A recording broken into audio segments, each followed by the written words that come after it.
Okay, in the previous video for estimating the price dependent equation, um, we were able to, I showed you how to estimate the price dependent equation, and we picked the real price of your major commodity as your dependent variable, and per capita consumption of that commodity, real per capita income, and per capita consumption of the substitute as explanatory variable. So we have done the estimation, and we found out there are only two variables in my case. That's the per capita consumption of chicken and the real per capita income as a two significant variable. The rest of the variables that I picked was not significant. So I am going to continue this estimation because I didn't find out this the per capita consumption of these three close substitute would impact the real price of my major commodity. I'm going to take them off. So I'm not going to include them in my next estimation. So I am going to only include two variables, which is going to be my per capita consumption of chicken and my real per capita income as my explanatory variable, because they both are significant. So I just need to rearrange, so I move them next to my real price of chicken. So when I'm doing regression using Excel, I have to move them together because Excel does not allow me to jump through columns to select the explanatory variable. Okay, so now I'm going to rerun my estimation and take off those not significant variables. Okay, so what I do is I'm going to go click data, click data analysis, click regression, and click OK. And after that, I'm going to choose my input Y range.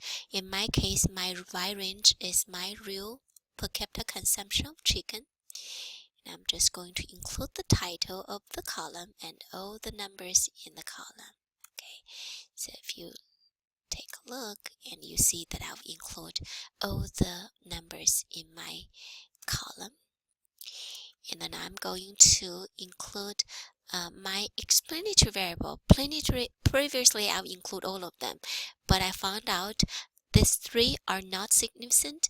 In my new estimation, I'm only going to include my per capita consumption of chicken and my real per capita income in my estimation. So these two are my explanatory variable. So if you look at my the title of my column, you find out that I have exactly the same name of this column as what you have in your data sheet. So that's easy for you to identify the column to be included in this estimation. So I'm just going to click the labels, and I'm going to click the output range. And in this time, I am going to put my output right in here, summary output. I'm going to click OK. Do I want to override the existing data? Yes, I do, because I already have something in there. So now let me just quickly show you our new result with only two explanatory variables included. So this is my new result. I have a low R-square relative. My criteria is 80%. See here, I got 49%. That means I need to move to my F-stat to judge the goodness fit of my model. So I got a F of 12, which is much bigger than 5. So I can conclude that my model is valid. So I don't need to check my significance of F because of this high F statistics. In the case if I got something less than 5 in here, I am going to go check my significance of F. Like I mentioned, if you got low R square, low F less than 5, low R square less than 80, 10%, low f less than 5, and the significance of f is more than 10%, in that case, you have to conclude that your model does not provide any statistical meaning in the estimation. So you have to admit that your model is not significant, so you cannot go to explain the table. But in my case, I have a good f and a good significance of f, so I can go ahead to explain my result in the lower part. So again, I'm going to check my t-stat and my p-value for my two variables that I included. I have a high absolute value of t bigger than 2, and I have a low p-value which is less than 10% for this per capita consumption of chicken. I also have a high value of t, which is bigger than 2, and low value of p, which is less than 10% for my real per capita income.